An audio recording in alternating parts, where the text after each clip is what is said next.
everyone, welcome back to my channel. My name is Danielle, for those of you who are brand new around here, and I love to talk all about affordable living and intentional homemaking. For all of my returning subscribers, welcome back. I absolutely love you guys. I love chatting with you in the comments. I'm so grateful for all of you and all of your support. If you are new around here and you want to subscribe to the channel, definitely give this video a nice thumbs up and hit that subscribe button. Today on the channel, I am so thrilled because I'm about to start doing all of the Christmas decorating. I've pulled out all of our Christmas stuff, well, like half of it at this point, because we still have some stuff upstairs because I'm going to kind of be going room by room this season and really showing you how I decorate every little area. But I am super duper looking forward to getting the kitchen all decorated. We've been listening to Christmas music, baking some goodies recently, so we are already fully into the Christmas vibe, into the Christmas mood, and I have some really great ideas going into this year's decorating. In the past, I've had some of the same stuff and I've used it over and over again, year after year, which I think is great in like an affordable living kind of environment. That is absolutely what I'm going to be doing again this year, is reusing some of my stuff. But I feel like I tend to pull things out and put it in the exact same location every year, or sort of create the same display every year. And I want to do something incredibly different this year. I want to challenge myself and really have fun with all of the decor that I already have and some of the new stuff that I bought. So with all that being said, let's get into the kitchen and start decorating. As I was preparing for my decorating this year and all of these videos that I am getting ready to bring to you guys, I wanted to bring you both beautiful content as well as fun tutorials throughout the Christmas season. If there's one word that I want to use to describe this season or put at the forefront of my mind, the word is tradition. I want my family to remember delicious scents that dance through our kitchen, having belly laughs at our dining room table, and cozy snuggles on our sofa as we play games and watch Christmas movies. Creating Christmas traditions was one of the core memories of my childhood, something that I loved and looked forward to every single year. And now I get to be mom and create those same beautiful traditions for my babies. So let's set some lovely traditions together this year that we can go back to year after year with our families. This year we created a tradition of making our own homemade natural ornaments. We made both dried orange garland as well as ornaments, and cranberry garland as well. The supplies that you will need if you are interested in doing this DIY is a bag of oranges and cranberries, jute string, a large knitting needle, and scissors.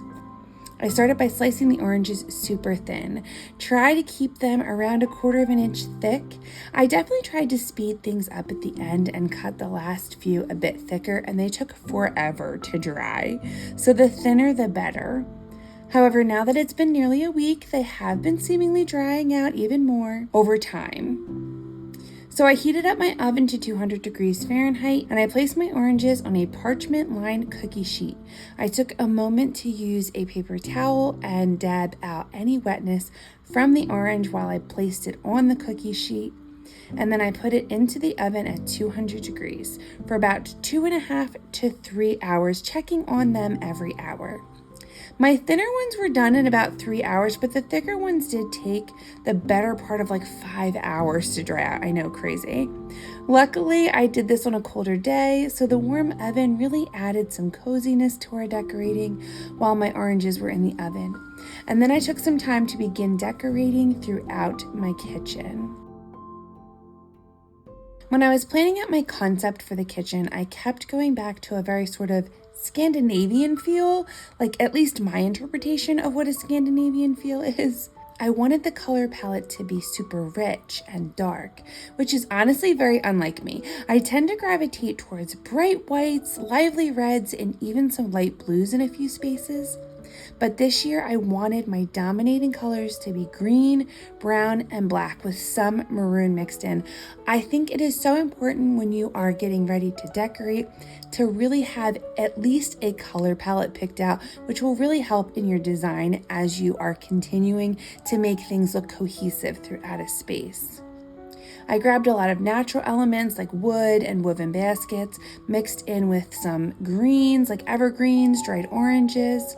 I also wanted to create a deeply vintage and collected feel, and I did this by using antique books, thrifted treasures, and varying textiles.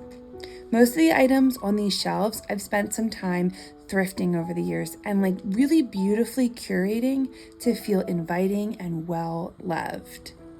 I absolutely love the collection of pieces that I was able to grab and organize and put together. I really think that it gave this very cozy, lived in, loved on look to this space that I was going for. I wanted my kitchen to feel not just lovely, but an invitation to be worked in. One of the things that always attracts me to the Scandinavian design is the beauty that feels lived in. Vintage pieces handed down generation to generation, mixed in with fresh baked goods, moody vignettes, fresh fruit on the counter. I wanted my kitchen to invite the family in as we spent time together making homemade decorations, fresh baked pies, and piping hot cups of tea. As we prepared for large family meals from scratch and dance around to our favorite Christmas songs.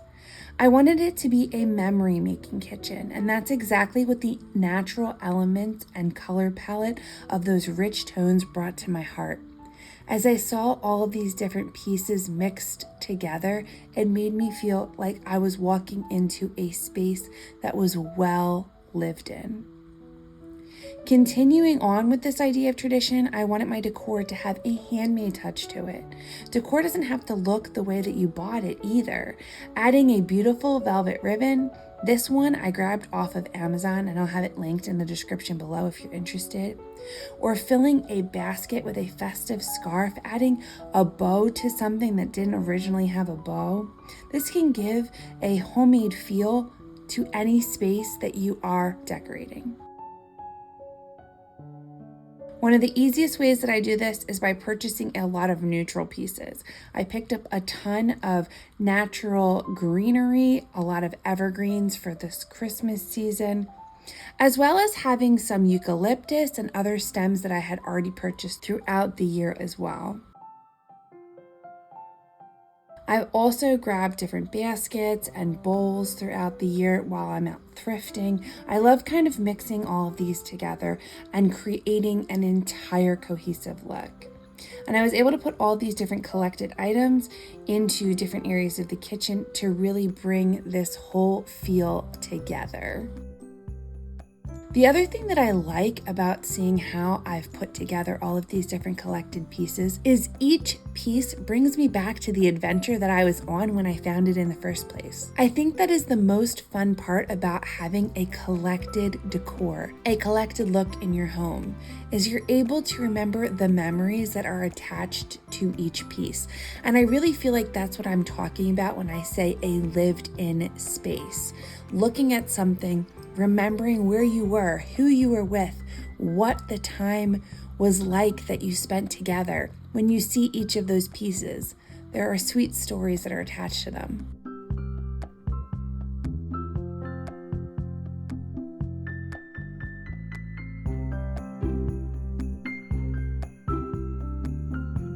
Like this red bird for one. Last year we were wandering through Hobby Lobby, my son and I, and he was absolutely obsessed with this cute little red bird. And it was something that he refused to put down. So I told him that we could buy it, and he hugged it and loved on it the entire time we walked through the store. And it was the main piece of decor in his room for the entire Christmas season. I love little stories like that. And even as I was editing this video earlier today, he was so excited to see the red bird in the video, and he kept making me play it over and over again. I thought it was so cute.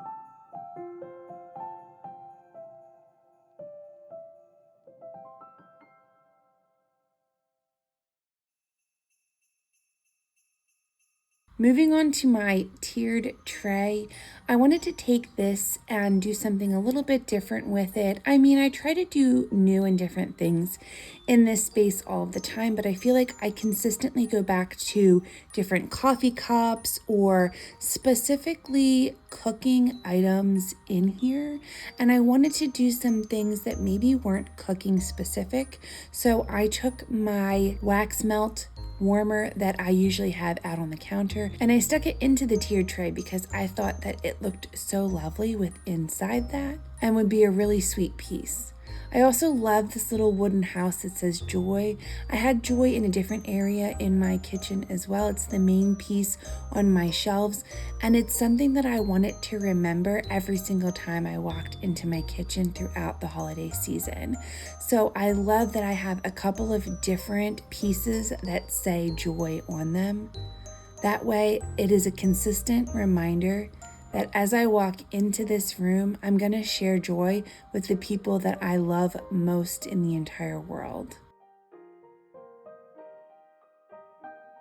I wanted to fill this tray up not just with collected pieces, but with also sweet little picks. I got a bunch of picks from Hobby Lobby this year, and I think they are the best way to really make an area look cozy and lovely, and like you had just kind of wandered outside and collected some lovely items. I've been really enjoying these cypress looking picks that I had mentioned were only $2 when I originally picked them up.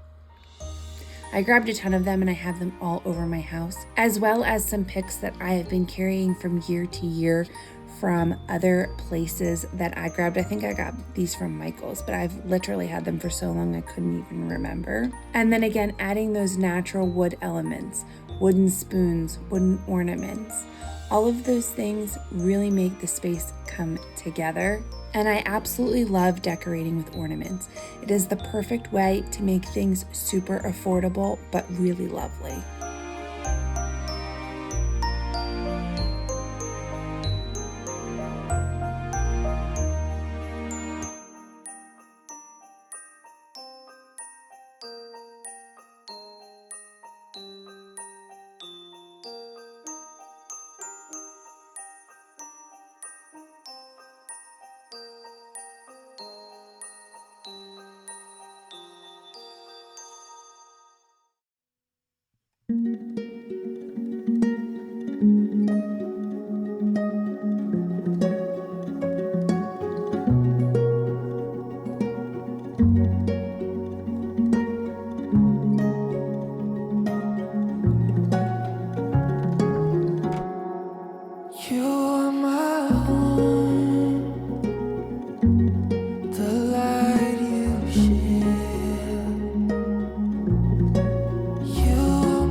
Once my oranges were dry, I allowed them to fully cool, and then I measured my string for the area that I wanted to be adding this garland. The area is right over the window in my kitchen, and I knew it would add such a lovely bit of decoration. I cut the piece of jute that I was using and I tied off the one end with a loop knot, and then I threaded my needle with the jute. This is a large knitting needle and you can get any one in the knitting aisle of Hobby Lobby, Joann's, Walmart, any of the stores like that. Again, once my oranges were cool, I used the needle to go into one side of the orange. I would run the string across the back and then come through the other side with the needle. I love how beautiful this garland came out. It was such a sweet tradition to start with my boys, and I love the old world charm and feel that it brought to the kitchen. I continued to thread my needle through all of the different orange slices, and what I love about using jute and going slowly through these slices is that you can actually arrange them however you would like to put them in a line. So whether that means that you have them tight and close together, or like I did in this tutorial, I actually left a space between each orange to make a very simplistic look, which I really love how it came out. You can do it whichever way works the best for your style and design.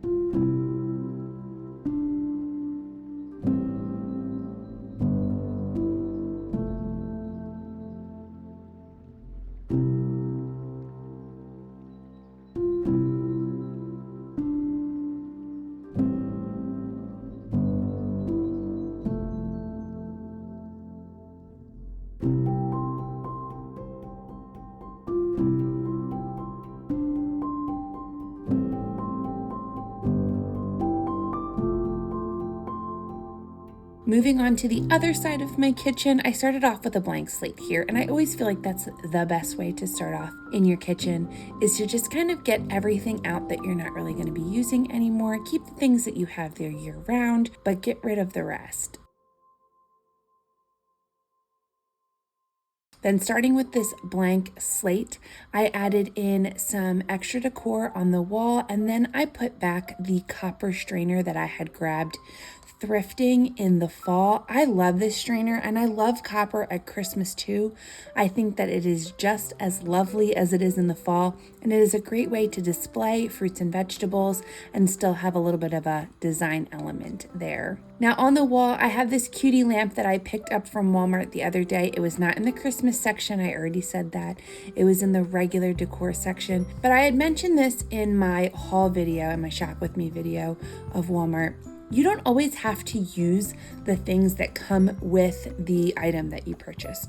So this lamp had a very, very white shade, and I did not love it. It did not add the cozy feel that I was really going for. So I got this beautiful tan burlap looking shade with black trim, and it really added the feel that I was going for in this space. And I love how this vignette came all together. I love using a lot of my crocks and pots that I already had in my house to act as pots for my Christmas trees to go in. And even though they are fake, it really adds a real element that gives this kind of fake tree some life.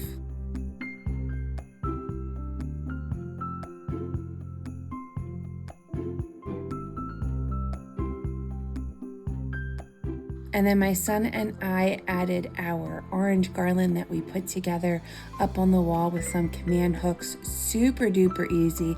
I have been on the command hook train this year, and I've used my command hooks to hang up everything in our kitchen and throughout all of our decorating.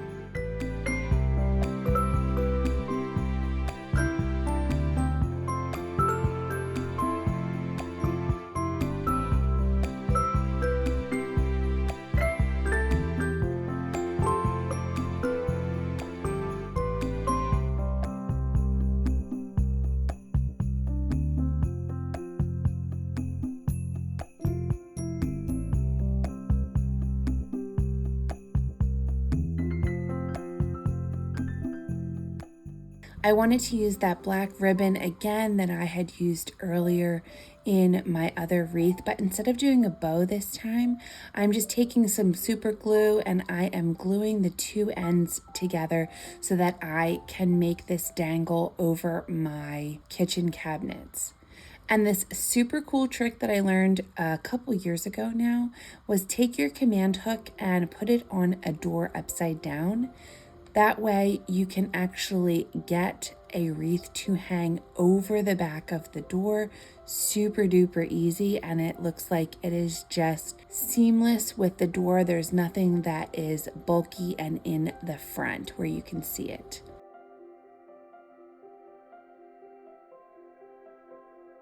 And then I just took more of that velvet black ribbon. I made a bow, I put a little piece of jute string behind it, and then was able to hang it on the command hook at the end. The next DIY that we were doing in this video is just a cranberry garland strand. This again was something super easy where I did 2 loop knots. I did one on the end of the jute, and then I strung with my knitting needle through the cranberries. Super duper easy through the top and bottom of the cranberry, and then add that loop knot on the other end and hang it up. This took me a couple of minutes. It was, like I said, super duper easy.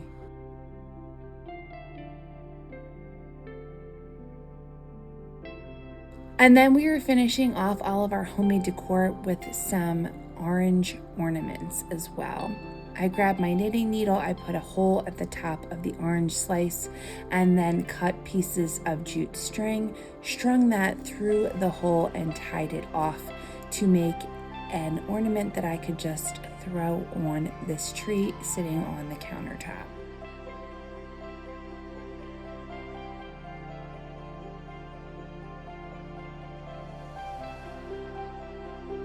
I truly love how this entire space came out. It is lovely. Every time I walk into the kitchen, I get excited to cook a meal, to prep something, to bake something, because it just looks so lovely and inviting and cozy. So I'm incredibly grateful for you stopping by and for watching this video. I'd love to hear what some of your Christmas traditions are in the comments down below. And I can't wait to continue to decorate with you guys and to spend time with you throughout the Christmas season. Have an amazing week, my friends, and I will see you so soon. Bye.